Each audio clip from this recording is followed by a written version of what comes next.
The pitching star Dodgers demote one of last year's best prospects. Kawhi Leonard withdraws from the Olympic team. And if you're seeking clarity from the vanishing Rams, Stetson Bennett, keep looking. Good morning. I'm James. This is your daily dose of sports and snark for the greatest sports city in the world, Los Angeles. This is the faithful Angelenos morning report.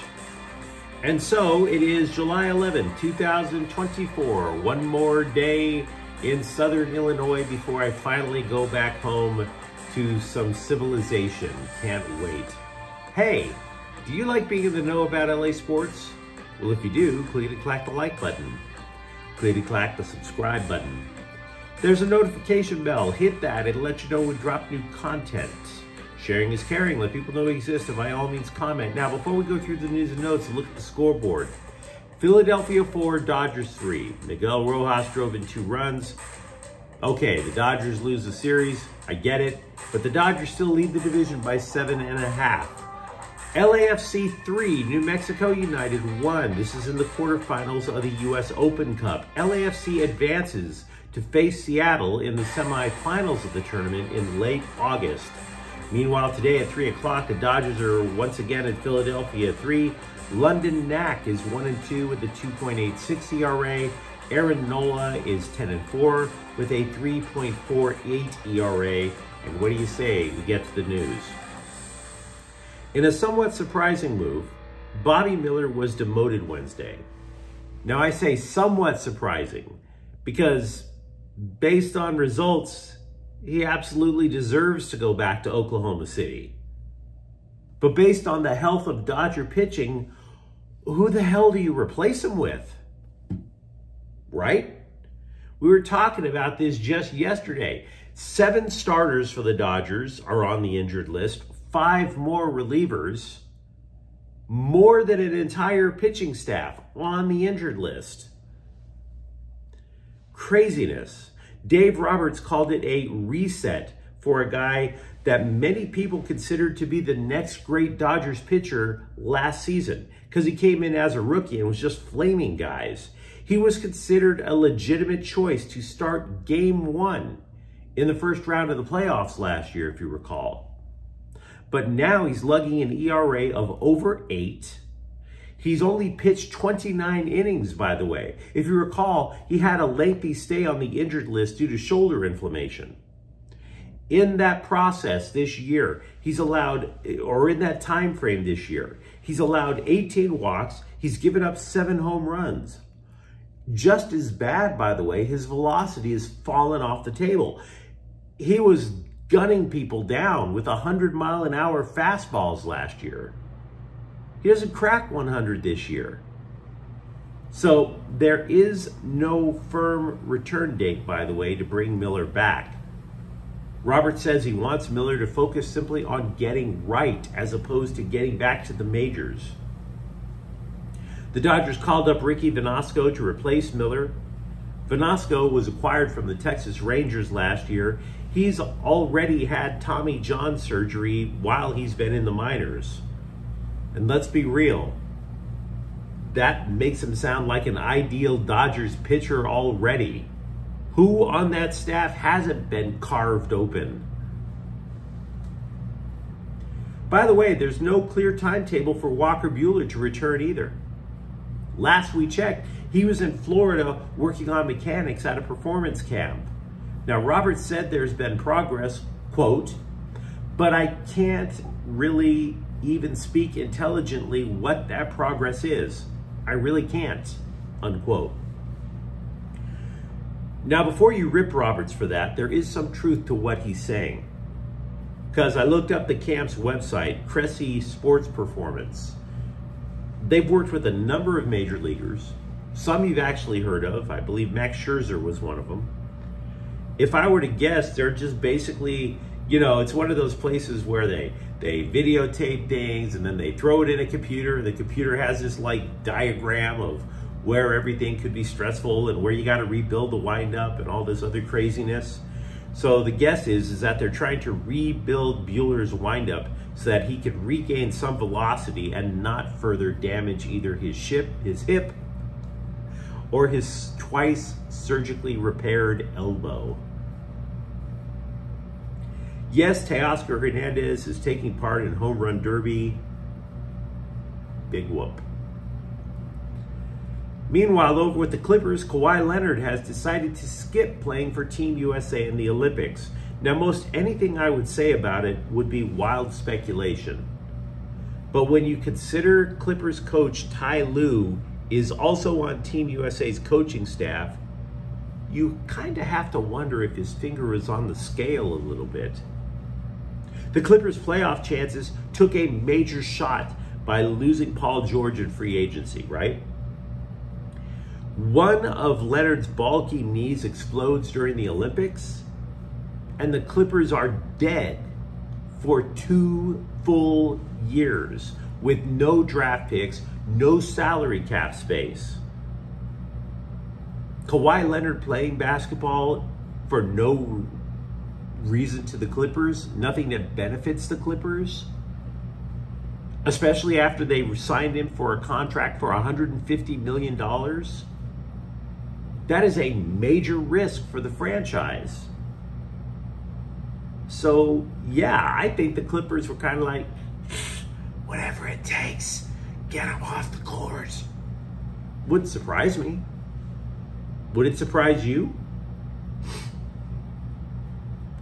For all the talk that we hear about tumult with the Lakers, and we don't deny that there's tumult over there, the Clippers, by the way, for their part, are just plain goofy. And I'm not talking about Kawhi Leonard when I say that. Take yesterday. They signed former USC player Kevin Porter Jr. And that signing inspired the NBA to reopen its investigation into Porter for domestic violence. That's unsettling. I mean, we talked about this case last year when it broke. He was dating this WNBA player at the time, and he was charged with assault and strangulation. Hi. Memo to eligible women out there. Swipe right. Or left, I don't know. Whatever way you swipe. The investigation, the guy was playing for the Houston Rockets at the time. The investigation was put on hold when he was released by Oklahoma City last year. But NBA Commissioner Adam Silver referred to the case as, quote, horrific, unquote.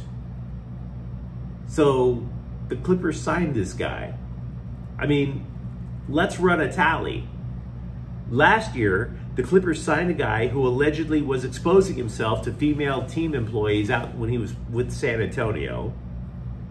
This summer, they wanted to sign Miles Bridges, who was convicted in a domestic violence case.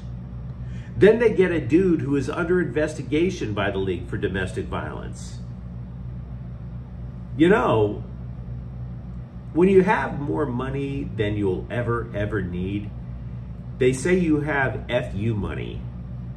Clippers owner Steve Ballmer has more than that. He has F-up money. He signs all the F-ups he wants. How many people convicted of domestic violence are the Clippers interested in? And by the way, Porter pleaded down his case to a misdemeanor, just so you know. Rams backup quarterback Stetson Bennett went on a podcast and was asked point blank, "Where have you been?" In other words, why did you abandon the Rams just before the start of last season? And if you were expecting a point blank answer and reply, nope, didn't happen. To the question, "Where have you been?" Bennett replied, "Home." And then he started laughing. Like leaving for a year is something that well-adjusted people do. Quote, "I went home for a minute, kind of had to clear my head. I don't know, it was just a bunch of everything all at once, it felt like. Just needed some fresh air. And you know, the Rams and all were all gracious enough to let that happen. I just needed a bit of a break, unquote. There's a number of reasons why I don't really buy too much into that. Because LA's air, what you breathe is what you get. You're going to need fresh air again pretty soon if it's all about the air quality. And I'm not going to have any empathy for this guy and whatever personal problems he allegedly was facing until I actually know what the hell he was dealing with. You can't... I'm not trying to tell you that mental health isn't a thing, because it is. I'm not trying to tell you it's not a thing. But when you're in football, you have to trust your teammates to be there. You have to be available. And he wasn't. You can't just up and vanish for a year and expect me to believe that that dude should replace Matthew Stafford? Are you kidding me? That's bananas. What? Does he have one bad exhibition game and then just vanishes again for fresh air? No. I don't buy into that. If you need to focus on your mental health that bad, maybe you should just sell shoes. For real. The only reason I bring this next topic up is because one of the few soccer reporters that I trust brought it up. With Greg Berhalter out as coach at the UN's men's national team, expect LAFC manager Steve Cherundolo to be in the mix. You will be hearing the names of a lot of former Premier League managers, but US soccer has this irritating tendency to pinch pennies and choose from a candidate pool that already lives in the United States. Cherundolo has managed in the USL as well as MLS. He also played in Germany, played for the US men's national team, but he has never managed a national team. So keep your ear to the ground if you're a fan of the black and gold. US soccer might come a-calling for your manager. We talk a little too much about high school recruiting on this channel. And it always creeps me out a little bit because we're still talking about kids. And that's a little weird. But I admit, I'm always a little curious about the whole, how many stars does this recruit have thing? How do you know? What qualifies between 3 stars and 4, 2 stars and 3, 4 and 5? The reason I bring this up is because USC now has 0 5-star recruits for the class of 2025.